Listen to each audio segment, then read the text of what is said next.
Once upon a time, in a lush, green meadow surrounded by tall trees and colorful wildflowers, there lived a clever and curious crow named Cora. She was a shiny black bird with feathers that glimmered in the sunlight, and her bright eyes sparkled with wisdom. Cora was known throughout the forest for her sharp mind and quick thinking. She had a knack for solving problems, and all the animals loved to visit her whenever they needed help. One hot summer morning, the sun shone brightly in the clear blue sky. The air was dry, and a scorching breeze blew across the meadow. Cora had been flying around all day, searching for food and water to quench her thirst. But there was no water to be found anywhere. The usual ponds had dried up, and the streams were barely a trickle. Cora was feeling thirsty, and the heat made her feathers feel sticky. She flew around the meadow, hoping to find a source of water. As she passed over a quiet corner of the meadow, she saw something unusual, a tall clay pitcher standing on the ground near an old stone house.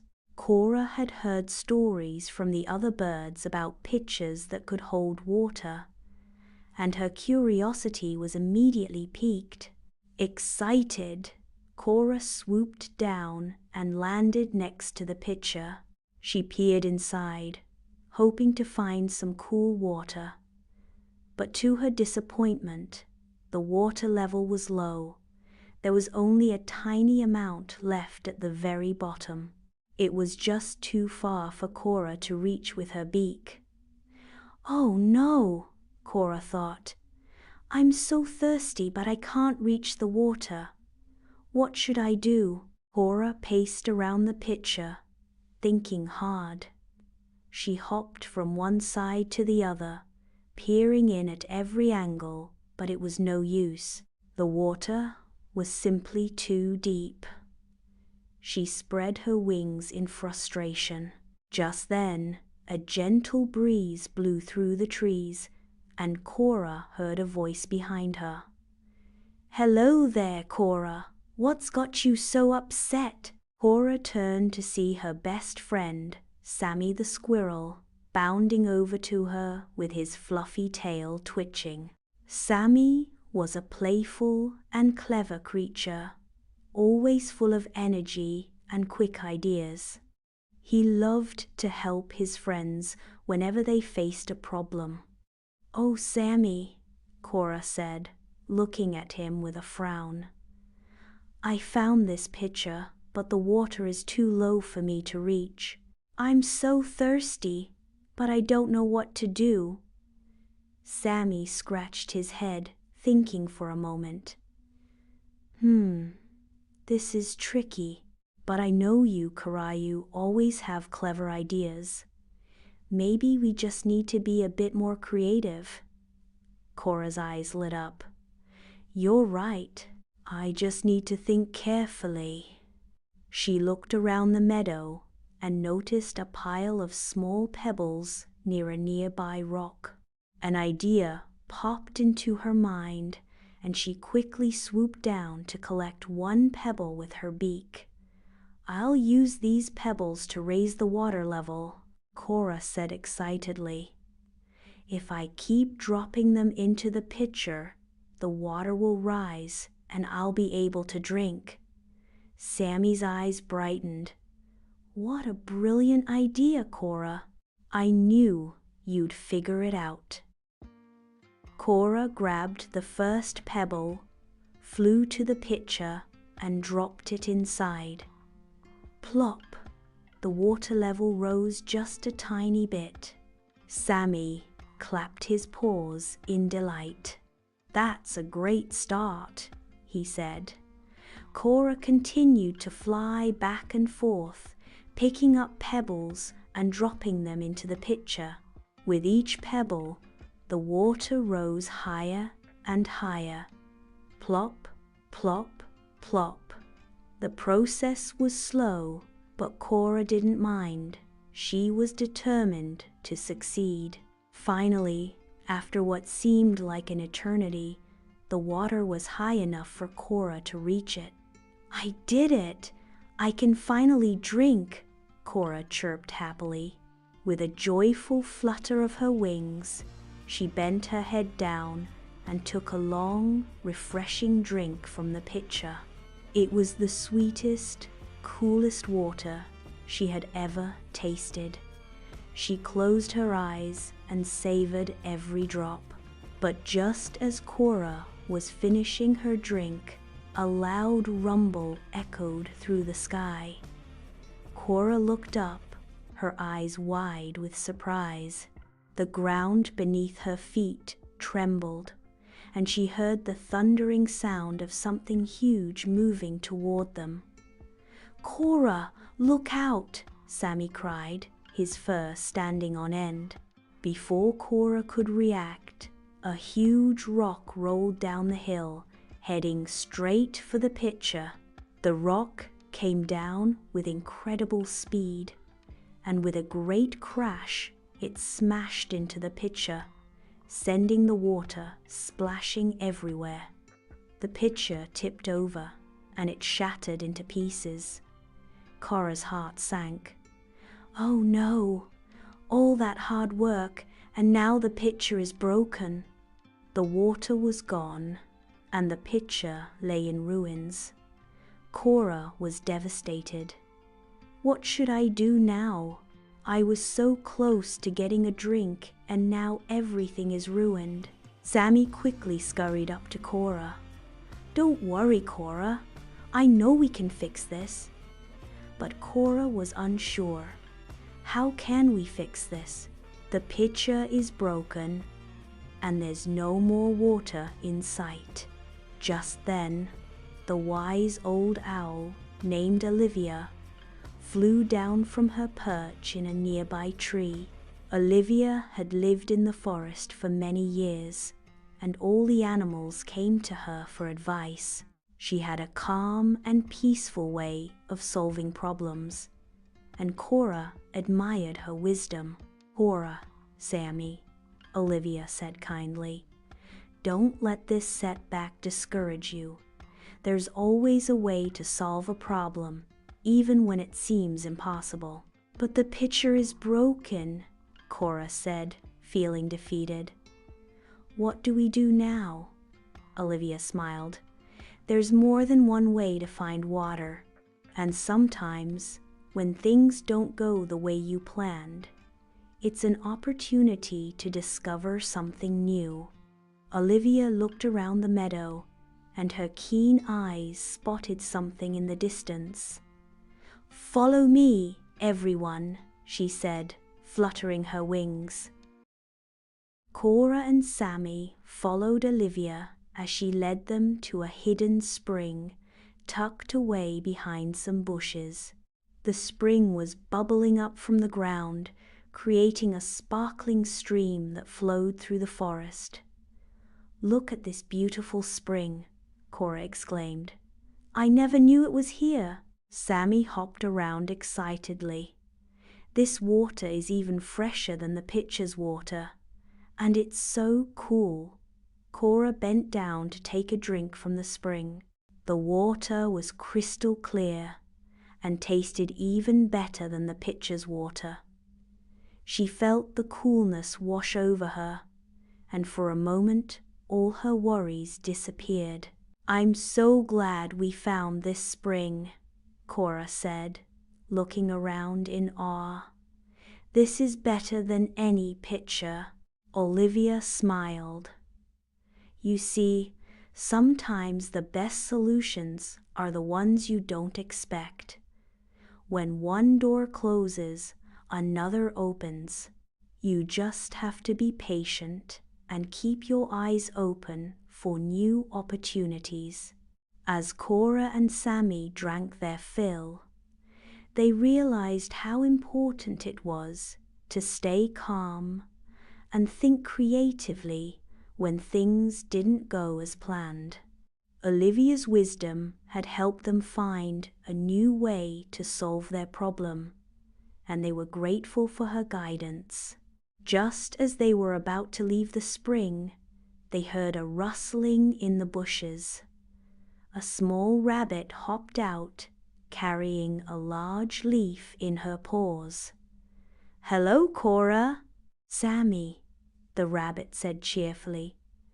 "I saw what happened with the pitcher, and I wanted to help. I found this big leaf that can hold water. Would you like to use it to carry some water back to the meadow?" Cora's eyes lit up. "That's a fantastic idea, Rabbit. We can fill the leaf with water from the spring and bring it back to the meadow." With the leaf, Cora and Sammy filled it with fresh, cool water and carried it back to the meadow. They even used the leaf to scoop up some water and bring it back to the broken pitcher. With a little creative thinking, they repaired the pitcher using twigs and leaves, making it good as new. "I guess everything turned out all right after all," Cora said, taking a sip of water from the repaired pitcher. "You're right," Sammy agreed. "Sometimes things don't go as planned, but with a little help from friends and a bit of creativity, everything can work out in the end." Cora smiled and looked around at her friends, grateful for the cleverness and teamwork that had made the day a success. "Exactly, Sammy. And remember, whenever there's a challenge, never give up. Sometimes the solution is simpler than you think, and always, always keep your eyes open for new ideas." As Cora, Sammy, and Rabbit continued to enjoy the cool water from the spring, a soft whistle caught their attention. They looked up to see a bright blue parrot flying toward them with a twist of excitement in her wings. The parrot landed nearby, her feathers ruffling in the breeze, and greeted them with a friendly squawk. "Hello, everyone. What's all this excitement about?" the parrot asked, her eyes twinkling with curiosity. "I'm Cora, and this is Sammy and Rabbit," said Cora, fluttering her wings in greeting. "We were trying to drink from a pitcher, but it got broken, and then we found this spring. It's been such an adventure." The parrot puffed her chest proudly. "I'm Penny the parrot. I live in the tree house on the hill. I couldn't help but overhear the rumble of that rock and your chatter." "So, what's the next step in your adventure?" Cora looked at Penny with excitement. "Oh, we've learned that sometimes things don't go as planned, but if you think hard and work together, you can find new solutions. But we're curious. Have you ever faced a problem that seemed impossible?" Penny fluttered her wings thoughtfully. "Well, I did once have a problem. A huge storm came through and knocked down all the fruit trees in the forest. There was no food for anyone, and the forest was in chaos. Everyone was panicking except me, of course. I knew I had to do something." Sammy, Rabbit, and Cora leaned in, eager to hear how Penny solved the problem. Penny continued, her voice full of pride. "I remembered that the forest has hidden caves filled with berries and nuts, but no one knew how to get to them. So, I decided to fly over the trees and find the caves. The caves were tricky to reach, but I found a narrow path, and when I came back, I brought food for everyone. Even the trees started to grow new fruit from the seeds I had collected. I turned the problem into an opportunity, just like you did with the pitcher. Cora flapped her wings in admiration. That's amazing, Penny. You showed everyone how to turn a bad situation into something good. Just like when we used our creativity and teamwork to solve the water problem. Penny beamed with pride. Exactly. And sometimes you can't solve everything alone. You need to ask for help and work together. Just look at you three. You made an incredible team. The forest around them was calm now, and the sun was beginning to set, casting a golden glow over the meadow. But just as Cora, Sammy, Rabbit, and Penny were about to rest by the spring, something unexpected happened. A loud, booming voice suddenly echoed through the trees. Who dares to disturb my peaceful land? Cora's feathers ruffled, and Sammy squeaked in surprise. Penny squawked, flapping her wings in alarm. The voice came from a massive turtle with a long, weathered shell. His shell had strange markings, and his eyes glowed with a wise yet intimidating gleam. I am Tiberius the turtle announced, and I don't appreciate visitors near my spring. It is sacred land, and it must remain undisturbed. Cora and her friends stared at Tiberius, unsure of what to do. Tiberius had been living in the forest for many years, but his reputation was legendary. He was known to be grumpy, and no one dared to approach him. But Cora wasn't one to back down from a challenge. Excuse me, Mr. Tiberius, Cora called out confidently. We didn't mean to disturb your spring. We were just thirsty and found this beautiful water source. We've been working hard to find a solution to our problem, and now we're just enjoying the gift the forest has given us. Tiberius scowled, his sharp eyes narrowing. You think you can just come here and drink my water without asking permission? No one has done that for ages. Sammy, nervous, whispered to Cora. What do we do now? We can't make him angry. But Cora wasn't intimidated. She was clever and quick-thinking, and she knew that sometimes the best way to solve a problem was to negotiate and find a solution that worked for everyone. Mr. Tiberius, I understand your concern, Cora said calmly. But we didn't know this was your sacred land. We're sorry for any trouble we've caused. Maybe we can work out a solution together. How about we trade something? Tiberius raised an eyebrow.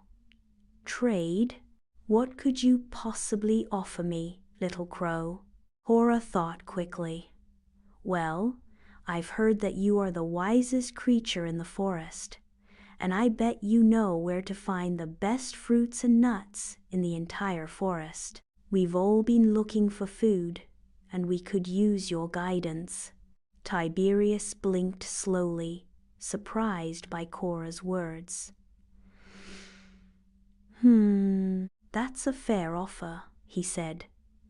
If you want my help, you must first prove that you can solve a problem that has been bothering me for years. Cora tilted her head. What problem is that? Tiberius sighed deeply. There's a cave filled with the sweetest honey deep in the forest, but it's guarded by a tricky bee who doesn't let anyone near it. I've tried to get the honey many times, but I can never reach it. I'm too slow. If you can get me some of that honey, I'll tell you everything you need to know about finding the best fruits and nuts in the forest. Cora looked at Sammy and Rabbit, who nodded eagerly. "That sounds like an adventure! We can do it," she said confidently.